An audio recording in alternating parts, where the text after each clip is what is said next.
সুপ্রিয় শিক্ষার্থীবৃন্দ, aromatic hydrocarbon জিনিসটা কি? হ্যাঁ, এই জন্যই অ্যারোমেটিক হাইড্রোকার্বনের প্রথমে আমি যে বিষয়গুলো নিয়ে আজকে আলোচনা করব, প্রথম হলো ভূমিকা, তারপর হবে সংজ্ঞা, ভূমিকা থেকে আমি সংজ্ঞাটা নিয়ে আসব, তারপর তার বৈশিষ্ট্য,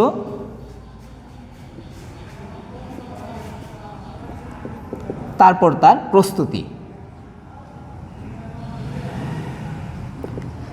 তো প্রথম, হাইড্রোকার্বন বলতে আর কিছু নয়, কার্বন এবং হাইড্রোজেন দ্বারা, জাস্ট হাইড্রোকার্বন, কার্বন এবং হাইড্রোজেন দ্বারা গঠিত যৌগকে আমরা হাইড্রোকার্বন বলবো।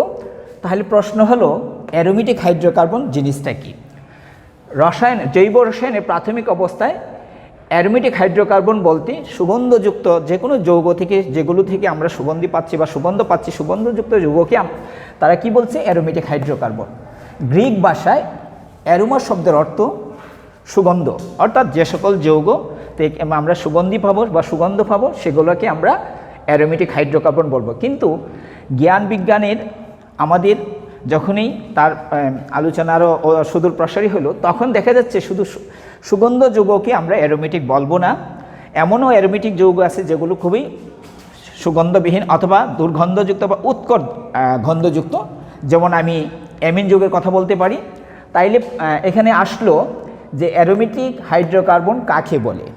তাইলে এখন আমার যে বিষয়টা অ্যারোমেটিক হাইড্রোকার্বন, তাইলে সংজ্ঞাটা এখন ভালো করে অনুধাবন করো। হ্যাঁ, অ্যারোমেটিক হাইড্রোকার্বন বলতে কি বুঝো?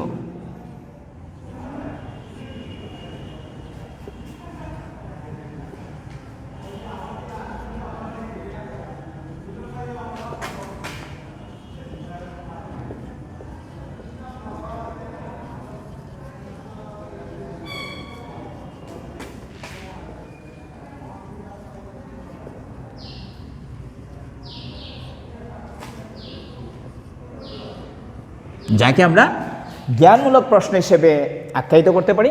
তাহলে তার সংজ্ঞাটা হলো বেনজিন। হ্যাঁ, প্রথম শব্দটাই কিন্তু অ্যারোমেটিক হাইড্রোকার্বনের আসছে, বেনজিন। তারপর হলো বেনজিন জাত, বেনজিন জাতক।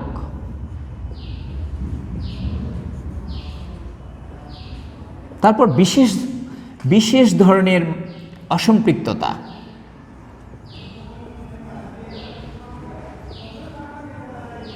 অসম্পৃক্ততা।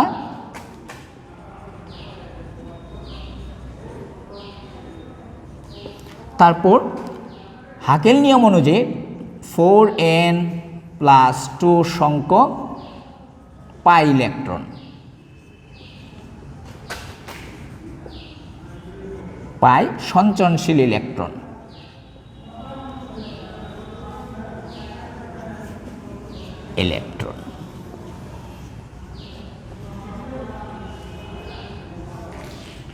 তাহলে চারটা বিষয় খুবই গুরুত্বপূর্ণ। প্রথম হলো দেখো বেনজিন। বেনজিন তো প্রথম হলে অ্যারোমেটিক হাইড্রোকার্বনের মূল যৌগ অথবা মাতৃযৌগ, বেনজিন বলবো। তার কাঠামোটা আমি দেখাবো। বেনজিন জাত বা বেনজিন জাতক, তাহলে বেনজিন থেকে যে যৌগগুলো আসছে সেগুলোকে আমরা বেনজিন জাতক বলবো বা জাত বলবো। বিশেষ ধরনের অসম্পৃক্ততা, অসম্পৃক্ততা, অসম্পৃক্ততা,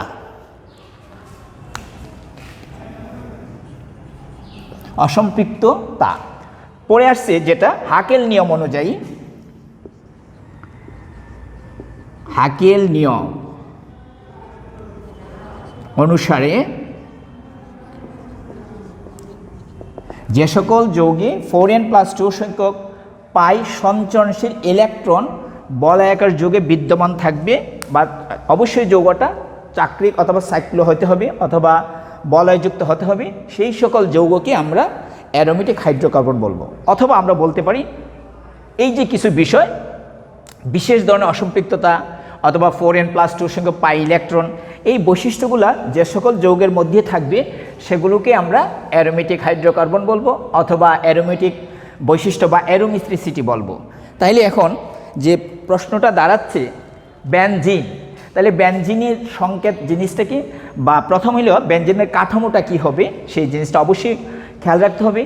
বেনজিন জাত বা বেনজিন জাতক কোনগুলোকে বলবো সেই বিষয়টা তোমাকে জানতে হবে। বিশেষ ধরনের অসম্পৃক্ততা বলতে কি বোঝানো হচ্ছে, আর হাকেল নিয়ম অনুযায়ী 4n+2 সংখ্যক পাই ইলেকট্রন সঞ্চরণশীল সংখ্যক সঞ্চরণশীল কী হবে আমার পাই ইলেকট্রন থাকতেই হবে।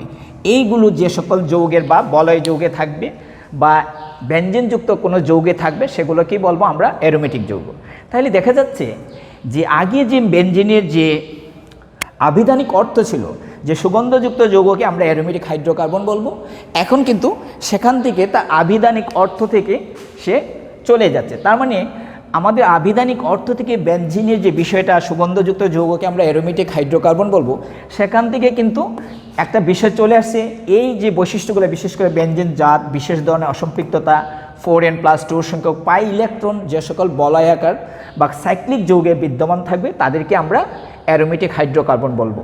ওকে, তাইলে অ্যারোমেটিক হাইড্রোকার্বনের সংজ্ঞাটা তোমাদের ক্লিয়ার হইলে এখন আসো যে আমাদের বেনজিন এর যে আণবিক সংকেত অথবা বেনজিনের কাঠামোটা কি হবে সেই বিষয়টা, তার স্ট্রাকচার অথবা কাঠামো কি হবে সেই জিনিসটা আমি একটু দেখাচ্ছি। তাইলে বৈজ্ঞানিক ক্যাক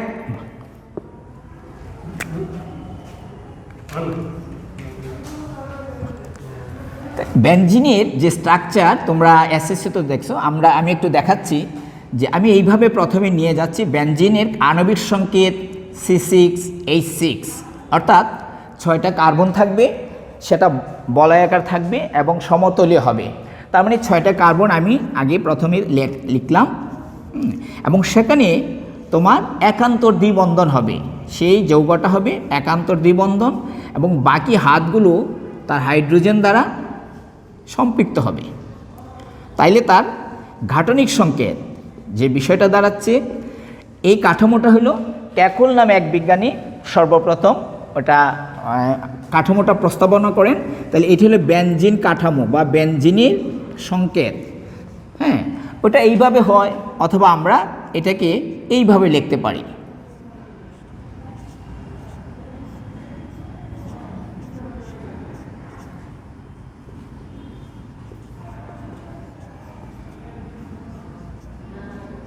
দেখো কাঠামোটা আমরা কিভাবে লিখতেছি, এই যে পাই ইলেকট্রনের পরিবর্তন, অর্থাৎ আমরা যদি এটাকে 1 নং কার্বন ধরি 1 2 3 4 5 6, তাহলে এটার কাঠামোটা আমরা একটু পরিবর্তন লিখতেছি। পাই ইলেকট্রন যেটা ছিল এই যে পাই, এটাকে আমরা একক বন্ধনটাকে বলবো আমরা সিগমা বন্ধন, এটাকে কিন্তু আমরা সিগমা বন্ধন বলি। আর দ্বিবন্ধন যেখানে থাকবে সেটাকে বলবো আমরা পাই বন্ধন। হ্যাঁ, তাইলে এই যে পাই বন্ধন 6টা পাই ইলেকট্রন থাকবে বা 3টা একান্তর দ্বিবন্ধন থাকবে।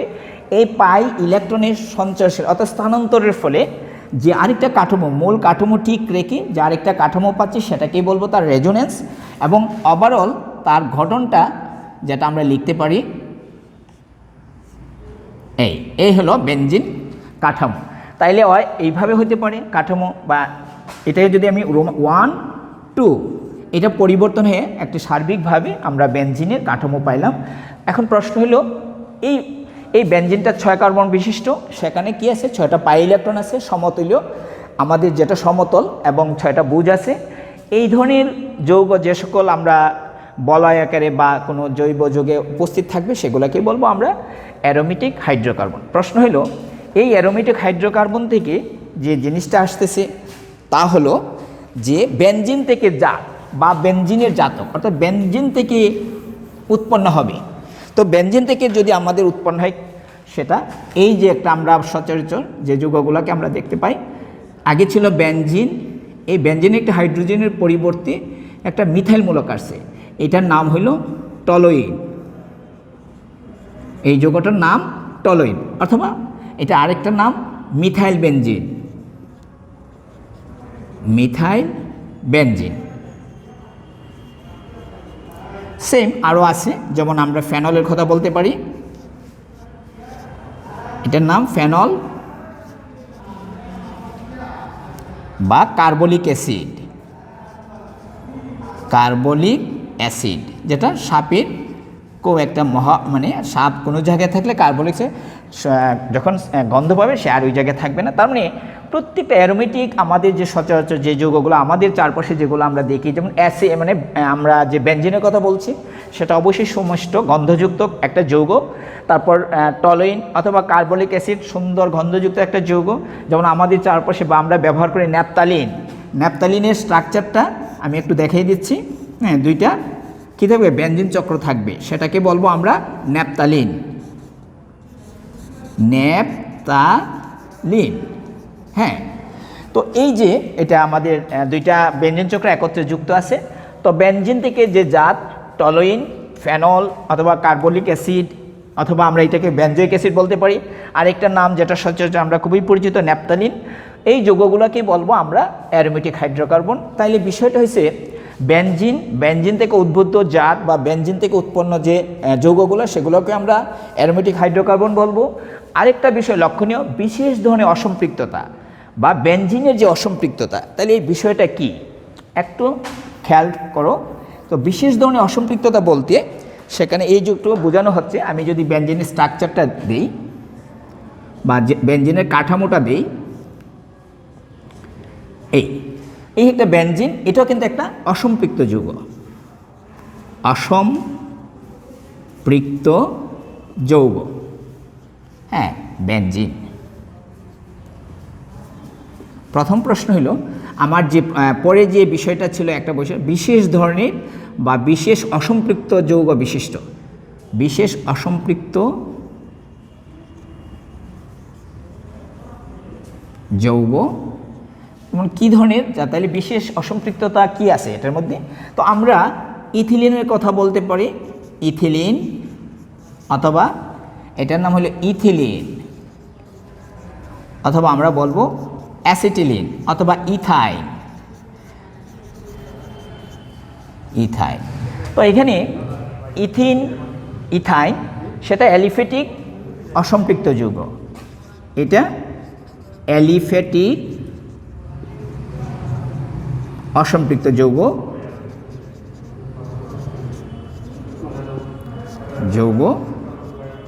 কিন্তু বেনজিনটা একটা অসম্পৃক্ত যৌগ।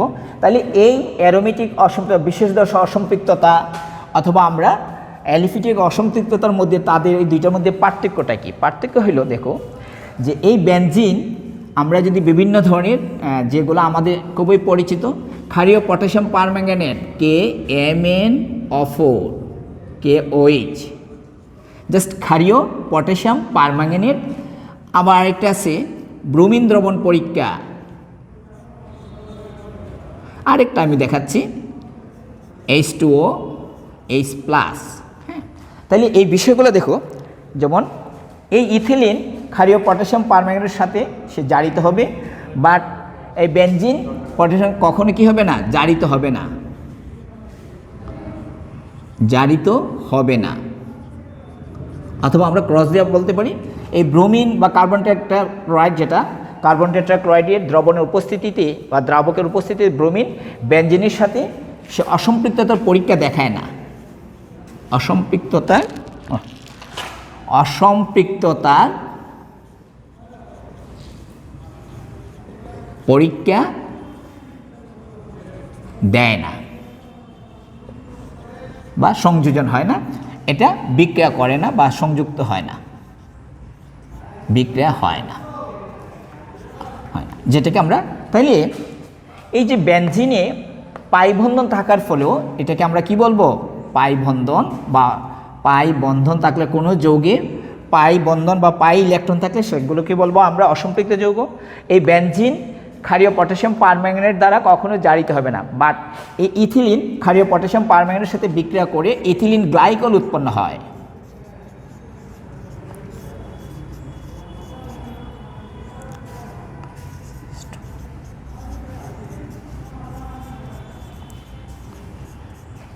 তাইলে বেনজিন আমি পাশাপাশি অ্যালিফেটিক এবং অ্যারোমেটিক যৌগের মধ্যে পার্থক্যটা দেখাচ্ছি।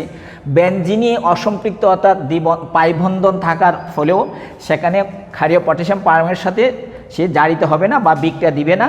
তারপর অথবা আমরা বেয়ার পরীক্ষা যদি বলি, যেমন আমি এখান থেকে এই ব্রোমিন কার্বন টেট্রাক্লোরাইডের সাথে যখনই বিক্রিয়া করে তাকে বলবো আমরা ব্রোমিন কার্বন টেট্রাক্লোরাইড দ্রাবকের উপস্থিতিতে এই জিনিসটা কি হবে CH2 bond Br CH2 bond Br।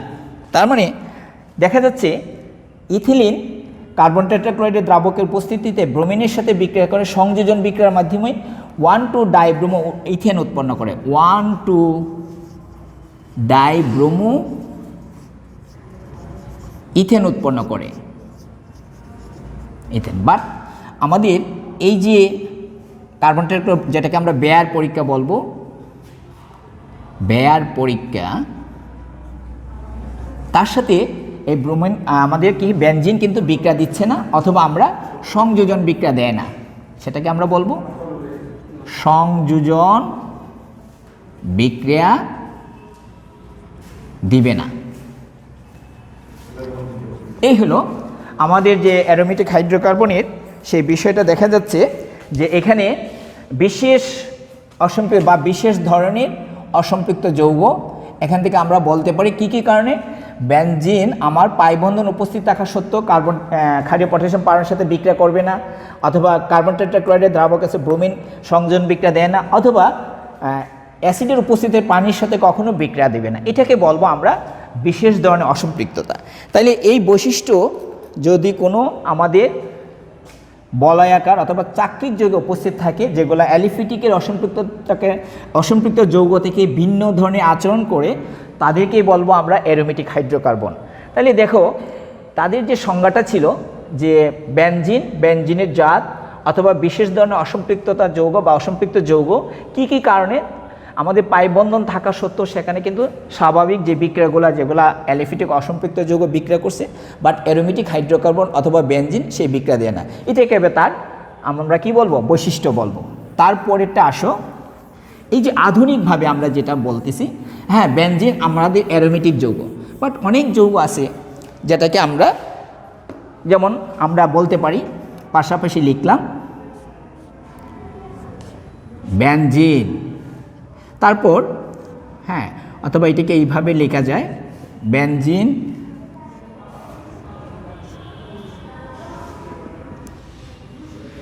এটাকে আমরা বলবো ফিউরান, অথবা আরেকটা যৌগ আছে যেটাকে আমরা থায়োফিন বলবো, থায়োফিন। এটা হলো আমার বেনজিন, তারপর আসলো ফিউরান, এর ফলে থায়োফিন। বাট বেনজিনে তিনটা অসম্পৃক্ত মানে তিনটা পাই বন্ধন আছে বা 6টি পাই ইলেকট্রন আছে সমতুল্য, সেখানে কার্বনের যে সংকরায়ন অথবা হাইব্রিডাইজেশন sp2 হয়, যেটা বেনজিনের আণবিক গঠন অরবিটালের মতবাদ থেকে আমরা বুঝতে পারবো। তারপর আসো ফিউরান, থায়োফিন। এখন প্রশ্ন হলো বেনজিনের মধ্যে একটা সমতুল্য আমাদের যে একান্ত দ্বিবন্ধন আছে এবং 6টা বুজ আছে, বাট এখানে দেখা যাচ্ছে ফিউরান এবং থায়োফিনকে কেন আমরা অ্যারোমেটিক হাইড্রোকার্বন বলবো, সেটা ওই যে একটু আগে যে বললাম বেনজিন জাত অথবা বেনজিনের যে আমাদের বিশেষ অসম্পৃক্ত, এগুলোর মধ্যে কিন্তু সেটা হলো 5টা বুজ বিশিষ্ট, 6টা বুজ না বা 6টা বাহু দ্বারা সে গঠিত না। তাহলে এই বিষয়গুলো অথবা ফিউরান বা থায়োফিনকে কেন আমরা অ্যারোমেটিক হাইড্রোকার্বন বলবো, সেটা আমরা হাকেল নীতি অনুসারে ব্যাখ্যা করতে পারি। যেমন আমরা বেনজিনের ক্ষেত্রে হাকেল 4n+2 সংখ্যক পাই ইলেকট্রন যদি উপস্থিত থাকে তখনই সেটাকে আমরা অ্যারোমেটিক হাইড্রোকার্বন বলবো, বিদ্যমান বা উপস্থিত। এটা আধুনিক মতবাদ অথবা হাকেল তত্ত্ব অনুসারে কোন কোন যৌগকে আমরা অ্যারোমেটিক হাইড্রোকার্বন বলবো সেখান থেকে আমরা বুঝতে পারি। তো এখানে n বলতে n সমান 0, 1, 2, 3 ... এই n এর মান যদি দেখা যায় বাহুর ক্ষেত্রে ষষ্ঠ বাহু হয় অথবা 5টি বাহু দ্বারা গঠিত হয়, তখন n এর মান সবগুলোর ক্ষেত্রে হবে n = 1। তাইলে এখানে বেনজিনের ক্ষেত্রে আমি একটু দেখালাম n = 1 হলে আমাদের 4n+2 সমান 4 × 1 + 2 পাই ইলেকট্রন, 6 পাই ইলেকট্রন। তার মানে আমার এখানে 3টি পাই বন্ধন, তাহলে প্রত্যেকটা বন্ধন যদি 2টা ইলেকট্রন ধারণ করে, তাহলে অবশ্যই 3টি পাই বন্ধন আমার 6টি পাই ইলেকট্রন আছে। তাইলে 3টি পাই বন্ধনে উপস্থিত পাই ইলেকট্রন সংখ্যা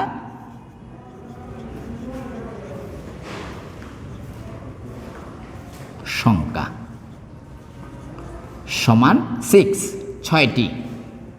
তাইলে আমরা হিসাব করে দেখলাম সেম আমাদের ফিউরান এবং টাইফিনের ক্ষেত্রে যদি আমরা দেখি n এর মান দুইটার ক্ষেত্রে সমান 1, অতএব আমাদের 4n + 2 সমান 4 × 1 + 2, মানে কয়টা হইল আমার 6টি পাই ইলেকট্রন। তার মানে দেখো 2 1 2 আর এই যে ইলেকট্রন, তার মানে টোটাল আমার পাই ইলেকট্রন কয়টা? 6টা। তাহলে এখান থেকে আমরা বলতে পারি আধুনিক মতবাদ অথবা হাকেল নিয়ম অনুসারে যে বিষয়গুলো আমাদের সামনে চলে আসছে, অবশ্যই যে শুধুমাত্র যে সুমিষ্ট বেনজিনের কাঠামো থাকতে হবে অ্যারোমেটিক হাইড্রোকার্বনে সেটা নয়।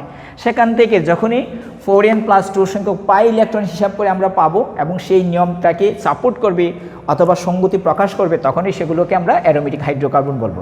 এবং এই বৈশিষ্ট্যগুলোকে এই বিশেষ করে আমরা যে বিষয়গুলো আমি দেখাচ্ছি, যে অবশ্যই আমাদের কাঠামোটা বেনজিন থাকতে হবে প্রথমত, দ্বিতীয় হলো 4n + 2 সংখ্যক পাই ইলেকট্রন থাকতে হবে, অথবা বিশেষ ধরনের অসম্পৃক্ততা যে বিষয় আছে সেটা থাকতে হবে, অথবা রেজোনেন্স গঠন করার ক্ষমতা থাকতে হবে, অথবা বেনজিন চক্রটা সাধারণত আমরা দেখলাম যে আমাদের যে অ্যালিফিটিক এবং অ্যালিফিটিকের আমাদের মিথেন এবং ইথেন, অথবা ইথেন এবং ইথিন যে যৌগ আছে, যেমন আমি CH3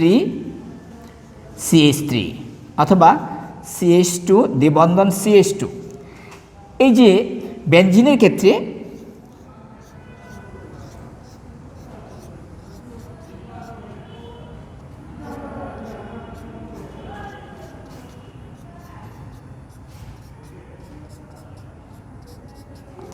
কার্বন কার্বন বন্ধন দৈর্ঘ্য বেনজিনের ক্ষেত্রে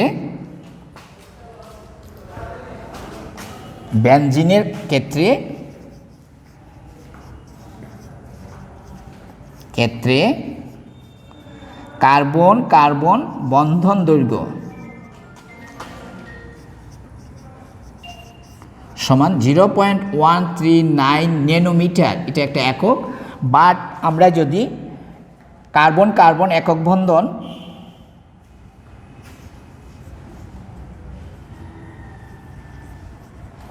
বন্ধনের দূরত্ব, একক বন্ধন দৈর্ঘ্য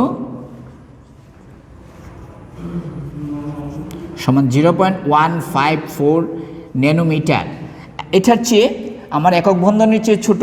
বাট কার্বন কার্বন দ্বিবন্ধন, সেখানে বন্ধন দৈর্ঘ্য আমরা জানি 0.134 ন্যানোমিটার। তার মানে দেখা যাচ্ছে, দেখো বেনজিনে দ্বিবন্ধন থাকা সত্ত্বেও সেখানে তার বন্ধন দৈর্ঘ্য 0.139, বাট ইথেনে অথবা কার্বনের একক বন্ধনে তার বন্ধন দৈর্ঘ্য 0.154 এবং দ্বিবন্ধনের ক্ষেত্রে 0.134, এর মাঝামাঝি অবস্থায়। এটার একটি মাত্র কারণ পাই, আমরা অ্যারোমেটিক হাইড্রোকার্বনের বিশেষ করে বেনজিনে পাই ইলেকট্রন সঞ্চরণশীল জন্য, অর্থাৎ ইলেকট্রনটা, এই যে পাই ইলেকট্রনটা কোনো কার্বনের মধ্যে আবদ্ধ থাকে না একেবারে।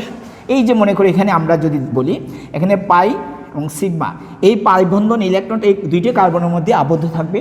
বাট এই বেনজিনের ক্ষেত্রে পাই বন্ধনের ইলেকট্রন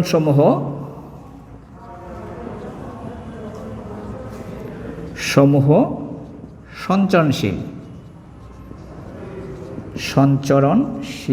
অর্থাৎ আমরা বলতে পারি এই পাই ইলেকট্রনের সঞ্চরণশীলতার জন্যই অথবা রেজোনেন্সের জন্যই সেখানে স্থিতিশীলতা খুবই বেশি। তাইলে প্রশ্ন হইল রেজোনেন্স কাকে বলে?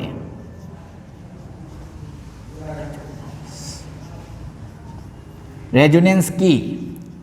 এখানে বলতে পারি আমরা বাহ্যিক কাঠামো ঠিক রেখে, অর্থাৎ সিগমা বন্ধন অপরিবর্তিত রেখে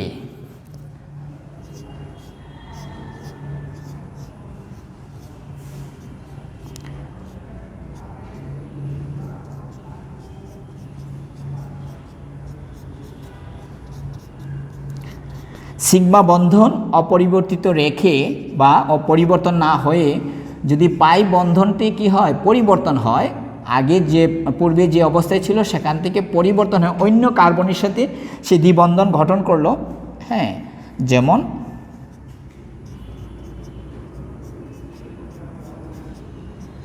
এখানে আমরা বলতে পারি এই জায়গায় এই অর্থাৎ এখানে দেখা যাচ্ছে কার্বন আমাদের পাই বন্ধন এই কার্বনের সাথে এই দুটো কার্বনের সাথে আবদ্ধ বা সংযুক্ত অবস্থা, বাট এখানে দেখা যাচ্ছে পাই বন্ধন পরিবর্তন হয়ে গেছে। সেখানে আগে পূর্বে যে কার্বন কার্বনের সাথে যেভাবে ছিল সংযুক্ত ছিল, সেখানে পরিবর্তন হয়ে একটা কাঠামো লাভ করছে 1 এবং 2।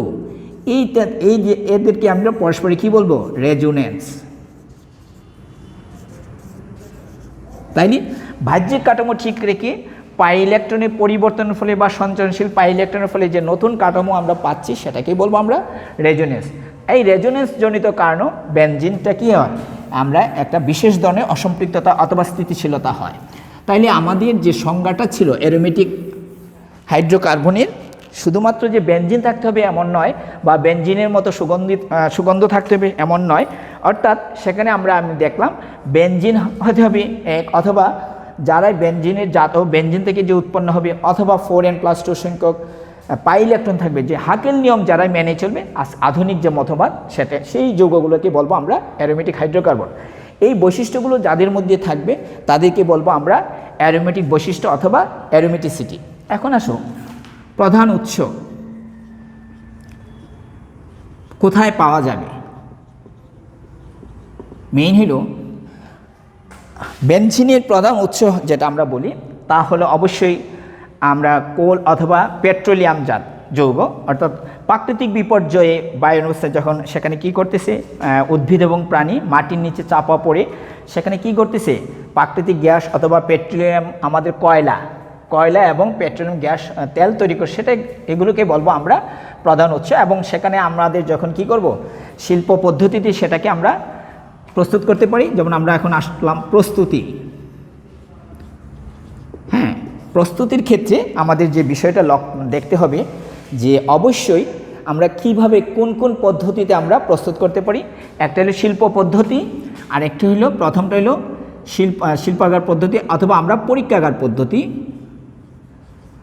পরীক্ষাগার অর্থাৎ ল্যাবরেটরি পরীক্ষাগার পদ্ধতি। আজকে আমি যে পরীক্ষাগার পদ্ধতি অথবা বিভিন্ন যৌগ থেকে কিভাবে আমরা বেনজিন পাবো সেই বিষয়টা নিয়ে আলোচনা করব। বিভিন্ন ধরনের বিভিন্ন যৌগ থেকে আমরা বেনজিন পেতে পারি। তো আমি আজকে একটা দেখাচ্ছি। যেমন প্রথমটা হলো বেনজোইক অ্যাসিডের লবণ ও সুডালাইমের মিশ্রণ। প্রথম হইল গিয়া বেনজোইক অ্যাসিডের লবণ,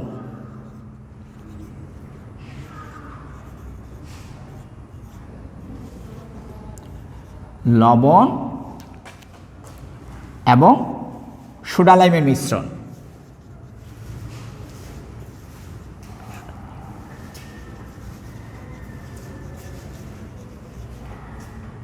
বেনজোইক অ্যাসিড এর লবণ এবং সোডালাইমের মিশ্রণ থেকে, হ্যাঁ, প্রথম হলো বেনজোইক অ্যাসিড। আমি বেনজোইক অ্যাসিডটা লিখে দিচ্ছি, জাস্ট বেনজিনের একটা জাত। এটা হলো বেনজোইক অ্যাসিড। বেনজোইক অ্যাসিড, এই বেনজোইক অ্যাসিড যখনই কস্টিক সোডা অথবা সোডিয়াম হাইড্রোক্সাইডের সাথে বিক্রিয়া করবে তখন বলবো সেটাকে সোডিয়াম বেনজোয়েট প্লাস পানি। এটা হলো সোডিয়াম বেনজোয়েট। তাইলে এই আমার উৎপন্ন হয়ে গেল বেনজোইক অ্যাসিডের লবণ বা বেনজোইক, এটা আমাদের বা লবণ। এখন আমি দেখাবো যে এই সোডিয়াম বেনজোয়েট থেকে কিভাবে আমরা বেনজিন পাচ্ছি। আমরা বিভিন্নভাবে সেই স্ট্রাকচারটা লিখতে পারি। অনুভূমিক বরাবর লিখতে পারি ONA। এটা হলো সোডিয়াম বেনজোয়েট। অবশ্যই নামগুলো ভালো করে খেয়াল রাখবে। Sodium benzoate plus soda lime. প্রশ্ন হলো সুডালাইম কাকে বলে? সোডিয়াম হাইড্রোক্সাইড এবং ক্যালসিয়াম অক্সাইড অর্থাৎ লাইম যেটাকে বলবো অথবা চুন, সোডিয়াম হাইড্রোক্সাইড এবং ক্যালসিয়াম অক্সাইডের মিশ্রণকে আমরা বলতেছি সুডালাইম। তার মানে sodium benzoate সুডালাইম।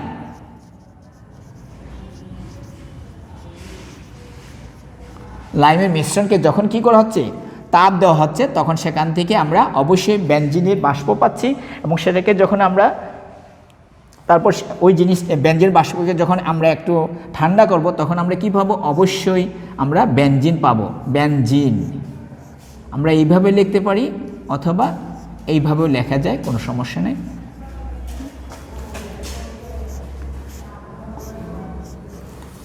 Plus sodium carbonate Na2CO3 আর ক্যালসিয়াম অক্সাইডটা আমার ঠিকই থাকবে।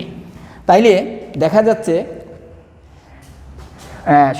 এই যে সোডিয়ামের লবণ, sodium benzoate plus soda lime, তাহলে আমি কি করছি, এই বিক্রিয়াটাকে আবার ডিকার্বক্সিলেশন বিক্রিয়া বলা হয়। যেহেতু আমাদের এই সোডিয়াম বেনজোয়েটের সোডিয়াম লাইমের মিশ্রণ থেকে সোডিয়াম হাইড্রোক্সাইড সোডিয়াম কার্বনেট বের হয়ে যাচ্ছে, অর্থাৎ কার্বন ডাইঅক্সাইডটা অপসারিত হয়ে যাচ্ছে। যেহেতু কার্বন ডাইঅক্সাইডটা আমার অপসারিত হয়ে যাচ্ছে সেখান থেকে, এই জন্য এই বিক্রিয়াটির নাম সোডিয়াম আমরা বলবো ডিকার্বক্সিলেশনের বিক্রিয়া। তাইলে অবশ্যই তোমরা এই একটা মেথড বা প্রক্রিয়া পরীক্ষাগারে আমরা কিভাবে সোডিয়াম বেনজোয়েট থেকে আমরা পাচ্ছি বেনজিন। তো আরেকটা আছে যেটাকে বলবো ফেনল এবং, তাইলে দেখো এখানে একটু প্রশ্ন আসতে পারে, কেন আমরা সোডা লাইম ব্যবহার করব। সোডা লাইমটা এই জন্যই ব্যবহার হচ্ছে যখন এই পাত্রে, কাঁচ পাত্রে যাতে পানি জমে না থাকে অথবা সেটা যেন ত্বরান্বিত হয়, কারণ আমাদের চুন একটা নিরোধক, সে পানি অ্যাবজর্ব করে। তো এই জন্য আমরা কাঁচ পাত্রে যখন পরীক্ষাটা করব বা সেখানে প্রস্তুতিটা করব, এই জন্য আমরা কী করতেছি, সোডিয়াম হাইড্রোক্সাইডের প্রেজেন্স অফ ক্যালসিয়াম অক্সাইড, অর্থাৎ ক্যালসিয়াম অক্সাইডের উপস্থিতিতে সোডিয়াম বেনজোয়েট সোডিয়াম হাইড্রোক্সাইডের সাথে বিক্রিয়া করে আমাদের বেনজিন, আমাদের যে টার্গেট প্রোডাক্ট বেনজিন সেটা পেয়ে যাচ্ছে। হ্যাঁ, এখানে অনেক সময় আসে ডিকার্বক্সিলেশন বিক্রিয়া, হ্যাঁ প্রায়ই দেখবে অনুধাবনযোগ্য প্রশ্ন আসে, ডিকার্বক্সিলেশন বিক্রিয়া কাকে বলে, মানে ব্যাখ্যা করো। তাইলে তোমাকে কি করতে হবে, অবশ্যই ব্যাখ্যা করতে হবে। তারপরেরটা যেটা আসতেছে সেটা হলো 2 ফেনল এবং জিঙ্ক অক্সাইড, জিঙ্কের মিশ্রণ। তাইলে আমাদের ফেনলের সংকেত আমি আগেও বলছি, সেটা একটা বেনজিনের জাত, ফেনল অথবা কার্বলিক অ্যাসিড, এই যৌগটার নাম ফেনল প্লাস জিঙ্ক। সেটা কি করতেছে, জিঙ্ক একটা ধাতু, সে অবশ্যই যেহেতু এটা অ্যাসিড অথবা কার্বলিক অ্যাসিড, তাকে বিজারিত করতেছে অ্যাসিড। তার মানে জিঙ্ক ধাতুটা ফেনলকে বিজারিত করবে এবং সে জারিত হয়ে বেনজিন প্লাস জিঙ্ক অক্সাইড উৎপন্ন হবে। এই আরেকটা হলো পরীক্ষাগার পদ্ধতি। ফেনল এবং জিঙ্কের গোড়ার মিশ্রণকে যদি আমরা কি করি, একটু তাপ দিই, তখন আমার কী হবে, টার্গেট প্রোডাক্ট অথবা প্রধান উৎপাদ যেটা বেনজিন প্লাস জিঙ্ক অক্সাইড, সেখানে জিঙ্ক তাকে বিজারিত করতেছে এবং জিঙ্ক নিজে জারিত হয়ে জিঙ্ক অক্সাইড উৎপন্ন হয়ে যাচ্ছে। এই আরেকটা মেথড। তো এগুলো অবশ্যই ভালো করে খেয়াল রাখবে। আমাদের যখন উদ্দীপক তৈরি হয় এই পদ্ধতির মাধ্যমে, যেমন আমাকে ফেনল দিয়ে দিল, ফেনলের আণবিক সংকেত অবশ্যই জানবে C6H5OH, প্রত্যেকটা যৌগের গাঠনিক সংকেত এবং আণবিক সংকেত অবশ্যই জানতে হবে। ফেনল এর সাথে কিভাবে আমাদের প্রোডাক্টটা কি হচ্ছে সেই জিনিসটা, যেমন মনে করো আমি ফেনল দিলাম, তারপর জিঙ্ক বা প্রোডাক্টটা আমাকে আননোন দিয়ে দিল এ সামথিং প্রচলিত অর্থে, তাইলে ফেনলকে যখন জিঙ্কের সাথে বিক্রিয়া করা হয় তখন কি হচ্ছে, অবশ্যই বেনজিন উৎপন্ন হচ্ছে। এই পদ্ধতির মাধ্যমে, অথবা আমরা এই যে এগুলোকে বলা হয় সংশ্লেষণ পদ্ধতি, ফেনল থেকে বেনজিন উৎপাদন। পরে আরেকটা আছে, আজকে আর 2টা করে শেষ করে দেবো। আরেকটা হলো ইথাইন থেকে, ইথাইন অথবা অ্যাসিটিলিন, ইথাইন অথবা অ্যাসিটিলিন। অবশ্যই জেনেভা পদ্ধতিতে নাম অথবা প্রচলিত পদ্ধতিতে নামগুলো ভালো করে জানবে, অ্যাসিটিলিন থেকে। তো অ্যাসিটিলিন সংকেত CH ট্রিপল বন্ড CH, 3 অণু, যেটাকে আমরা পলিমারকরণ বিক্রিয়া বলতে পারি। 2 এর অধিক সংখ্যক যৌগ যখন একত্রে পরস্পরের সাথে যুক্ত হয়ে একটা আমাদের কি হবে, প্রাপ্ত যৌগ উৎপন্ন হবে অথবা টার্গেট প্রধান উৎপন্ন হবে, সেটাকে বলবো আমরা একই যৌগ থেকে, একই ধরনের বিভিন্ন যৌগ থেকে আমাদের পলিমানে অনেক, যে 3 অণু ইথিন বা ইথাইন 450 ডিগ্রি সেন্টিগ্রেড তাপমাত্রায় কৈশিক নলের মধ্যে দিয়ে, আয়রন নলের মধ্যে দিয়ে যখন আমরা চালনা করব, খুব উত্তপ্ত নলের মধ্যে দিয়ে যখন আমরা চালনা করব তখন 3 অণু অ্যাসিটিলিন অথবা ইথাইন পরস্পরের সাথে যুক্ত হয়ে আমার বেনজিন উৎপন্ন করবে, যেটাকে আমরা বলবো। তাইলে এখান থেকে একটা ছোট্ট প্রশ্ন আসতে পারে, খেয়াল রাখবে এই বেনজিন অথবা C6H6, অথবা বলতে পারে বেনজিন অ্যাসিটিলিনের পলিমার ব্যাখ্যা করো। তাহলে তোমাকে এই ধরনের আনসারটা দিতে হবে, আমাদের সমীকরণ সব বোঝাতে হবে। এই গেল 3। আরেকটা হলো খুব ইম্পর্টেন্ট, প্রায় দেখা যায় গ্রিগনার্ড বিকারক। গ্রিগনার্ড বিকারক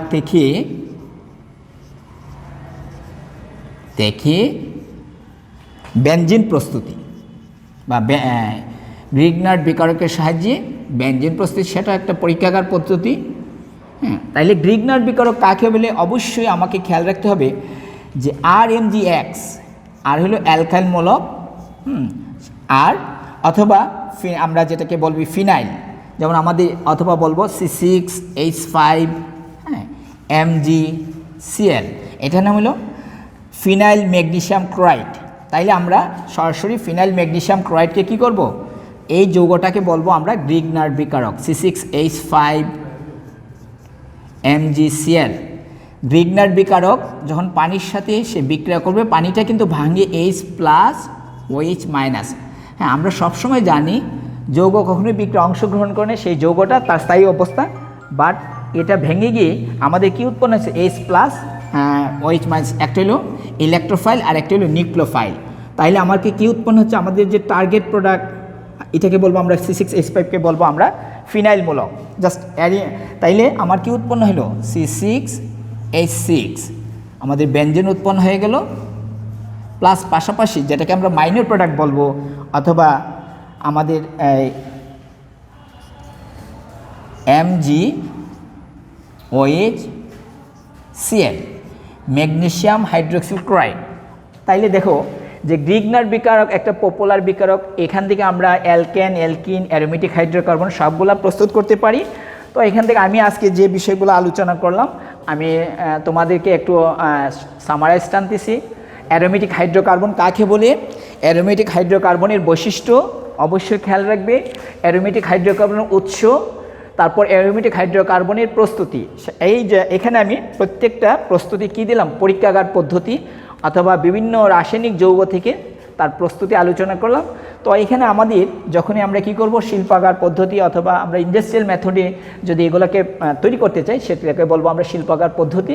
তাহলে আজকে আমি এই পর্যন্তই শেষ করলাম, যে তোমরা অবশ্যই খেয়াল রাখবে, যদি কোনো সমস্যা হয় তাকে আমাকে অবশ্যই বলবে। আমি 4টা পদ্ধতি দেখাইলাম, যে ডিকার্বক্সিলেশন বিক্রিয়ার মাধ্যমে কিভাবে আমাদের বেনজিন হয়, ফেনল থেকে কিভাবে বেনজিন হয়, ইথেন বা অ্যাসিটিলিন থেকে কিভাবে আমরা বেনজিন পাই, গ্রিগনার্ড বিকারক থেকে আমরা কিভাবে বেনজিন প্রস্তুত করি। তো থ্যাংক ইউ ভেরি মাচ, সবাই ভালো থাকবে।